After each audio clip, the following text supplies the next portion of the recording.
Quality والے اعمال کرنے کے باوجود آقا صلی اللہ علیہ وسلم اللہ کو کیا فرما رہے ہیں؟ اللہ میں تیری عبادت کا حق ادا نہیں کر سکا، ما عبدنا کا حق کا عبادت، اللہ آپ کے شایان شان عبادت نہیں کر سکا۔ اب یہاں سے دو باتیں اور معلوم ہوئیں، ایک کہ اللہ تعالیٰ کی شان اتنی بڑی، اتنی بلند، سوچ ورا الورا، اتنی بلند کہ کوئی شخص حتیٰ کہ نبی علیہ السلام بھی فرما رہے ہیں اللہ میں آپ کی شان کے مطابق عبادت نہیں کر سکتا۔ دوسری طرف ہماری عبادت تو ویسی کوالٹی والی نہیں، تو ہمارا کیا بنے گا؟ بات سمجھ میں آ گئی؟ یہ مشکل ہے، دوبارہ کہہ دوں، آ گئی سمجھ میں کہ نبی علیہ السلام کی تو اتنی کوالٹی والی شان والی عبادت ہے کہ آپ اس کی عبادت کوالٹی والی کر کے بھی فرماتے ہیں اللہ تیری شان تو اس سے بھی بلند ہے، اور ہماری عبادت تو کوالٹی والی ویسے ہی نہیں ہے، اب ہمارا کیا بنے گا؟ اب یہاں دو باتیں ہیں۔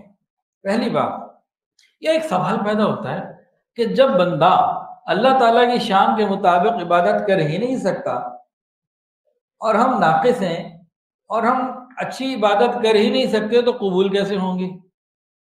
یہ خیال پیدا ہوتا ہے۔ اس کا جواب اتنا پیارا اللہ جزائے خیر دے ہمارے علماء کرام کو کہ انہوں نے ایک ایک بات بڑے پیار سے ہمیں سمجھا دی، بہت خوبصورت جواب دیا۔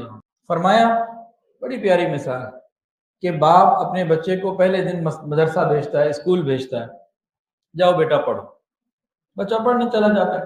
چند دن کے بعد باپ اپنے بیٹے سے پوچھتا ہے بیٹا کیا سیکھا آپ گئے تھے مدرسے میں، اسکول میں؟ ابو میں نے گنتی لکھنی سیکھی۔ بیٹا دکھاؤ، وہ دکھاتا ہے، وہ ٹیڑھی میڑھی لائنیں ہوتی ہیں، پورا پیپر خراب ہوا ہوتا ہے، کچھ سمجھ میں نہیں آنا تھا لکھا اس نے کیا ہے، 1 2 3 لکھا ہے، 1 2 3 لکھا ہے، چیچو چا لکھا ہے، کیا لکھا ہے کچھ نہیں پتہ لگ رہا تھا، خراب کیا ہوا۔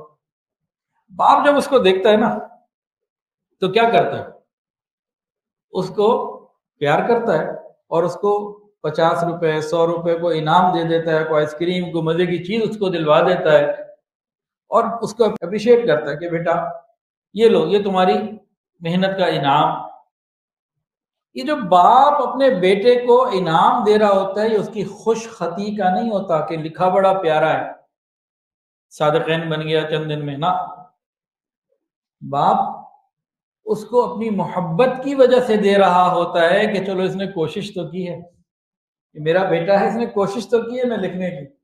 بالکل یہی معاملہ اللہ تعالیٰ دیکھتے ہیں، چلو میرے بندوں نے رمضان میں روزے تو رکھے، تراویح تو پڑھی، کھڑے تو رہے، نیک اعمال کرنے کی کوشش تو کی ہے نا، چلو کوالٹی کی نہ کر سکے لیکن انہوں نے چونکہ